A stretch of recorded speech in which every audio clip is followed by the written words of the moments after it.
The Rhetoric Trap: Why Praising Black Women While Ignoring Them Is Killing Us All. Good afternoon, everyone. Welcome to Soft Girl Era, the sacred space where strong Black women unlearn survival, rediscover softness, and reclaim the joy, rest, and freedom they deserve without guilt, without apology, and without explanation. I'm your host, LeAnne Dolce, pronounced Dolce, like sweet softness whispered in French. I'm your guide from burnout to boundaries, from doing to being, from strong to soft, and loving every second of it. Today, I had the profound honor of sitting down with Vickie Craighead-Davis, a visionary leader whose work is reshaping how we think about leadership, investment, and collective care. Vickie is not just advocating for change, they are building it brick by brick, creating spaces where Black women can finally exhale, reflect, and lead from a place of wholeness rather than exhaustion. Their impact on making the world a better place is undeniable, and the insights they shared with me are nothing short of transformative. So let's dive in. Here's what we've been taught to believe about leadership. We believe that when someone shows up, works hard, and demonstrates excellence, they will be recognized. We believe that when someone leads with integrity and vision, institutions will invest in them. We believe that resilience and strength are always rewarded. And we especially believe this about Black women because we see them everywhere, leading movements, raising families, holding down entire communities, showing up even when the world has not shown up for them. But here's the uncomfortable truth Vickie shared with me, and it stopped me in my tracks. Despite Black women's historic and ongoing leadership, their priorities and contributions are often acknowledged rhetorically but not structurally. Let me say that again: rhetorically but not structurally. Society praises Black women's resilience and leadership all day long. We celebrate them in speeches, in social media posts, in award ceremonies during Black History Month, on International Women's Day. We give them standing ovations.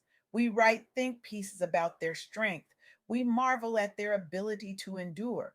But when it comes to actual systems, actual policies, actual investment, actual structural change, Black women's needs and voices are consistently sidelined, overlooked, dismissed, treated as optional. This disconnect is especially glaring during economic crises. Black women face the highest rates of job loss and insecurity, yet they remain at the forefront of community innovation and collective care.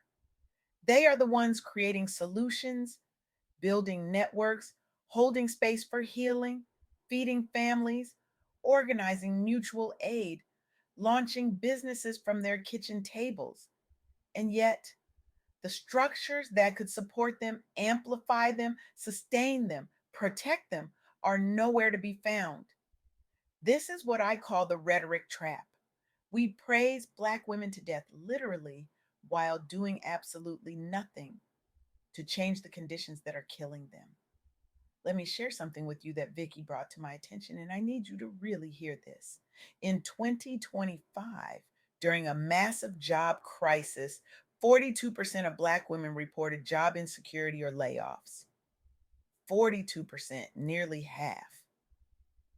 And here's the part that should make your blood boil: one in three Black women with college degrees were denied promotions despite being qualified, not because they lacked talent, not because they lacked effort, not because they weren't showing up, but because the systems were designed, intentionally or not, to overlook them, to undervalue them, to extract from them without reciprocity.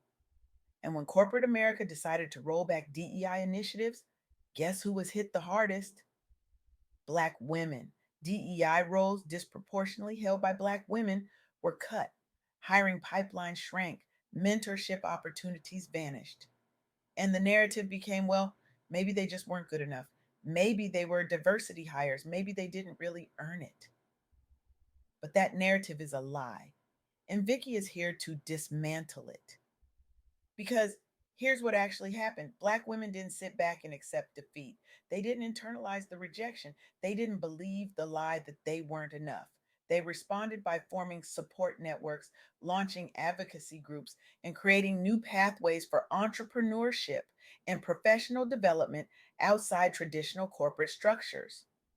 While immediate job losses were severe, these collective responses led to a surge in Black women led businesses and advocacy for policy change.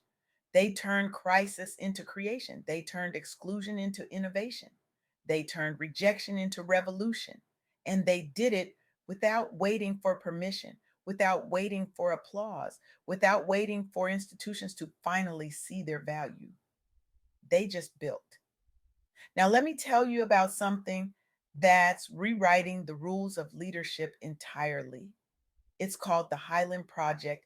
This is a national coalition of Black women leaders who created a space called Meet Me at the Highland.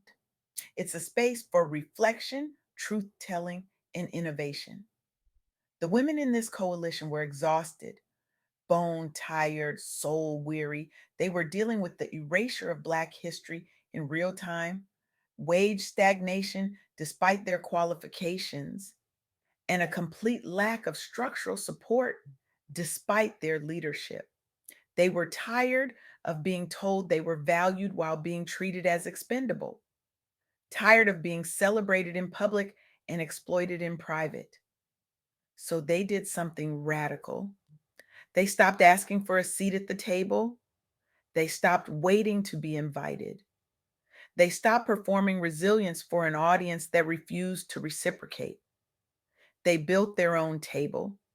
They developed new leadership models that center collective well being. They treated rest as a requirement, not a luxury. They treated care as currency, not a side note. They created a space where Black women could be honest about their exhaustion, their grief, their rage, and their dreams without being told to tone it down or toughen up. And the outcomes? Participants reported increased empowerment, stronger networks, and a renewed focus on legacy and liberation.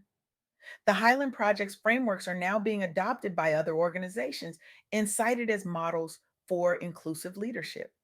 Universities are studying it, nonprofits are replicating it, corporations are finally starting to pay attention. This is what happens when Black women are given the space to lead on their own terms. This is what happens when rest is not treated as a reward for productivity, but as a human right. This is what happens when care is centered, not sidelined. And then there's SheWorks California, an initiative by the California Black Women's Collective that is changing lives in real time. Black women in California face some of the highest rates of poverty, the widest wage gaps, and the most persistent underpromotion, despite leading in essential sectors like education, healthcare, and social services. These are the women teaching our children, caring for our sick, holding our communities together.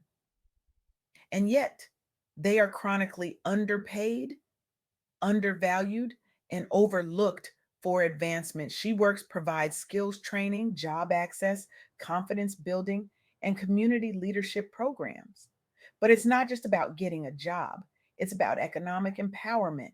It's about dismantling the barriers that have kept Black women locked out of wealth building opportunities for generations. It's about creating pathways that don't require Black women to work twice as hard for half the recognition. Hundreds of Black women have advanced into higher paying roles or launched businesses, and the program's model is being expanded statewide. This initiative is shifting narratives and policies, showing the broader community and policymakers the tangible, measurable, undeniable benefits of investing in Black women's economic empowerment.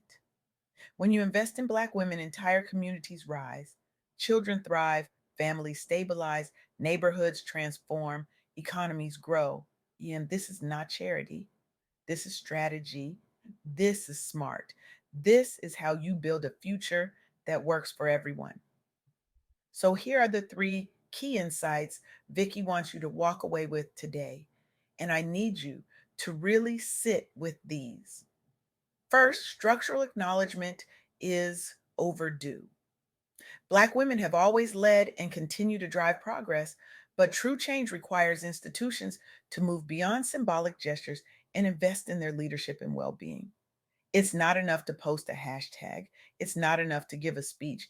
It's not enough to celebrate Black women during their month and ignore them the other 11. Investment means funding, it means policy change, it means creating pathways that don't require Black women to work twice as hard for half the recognition. It means paying them what they're worth.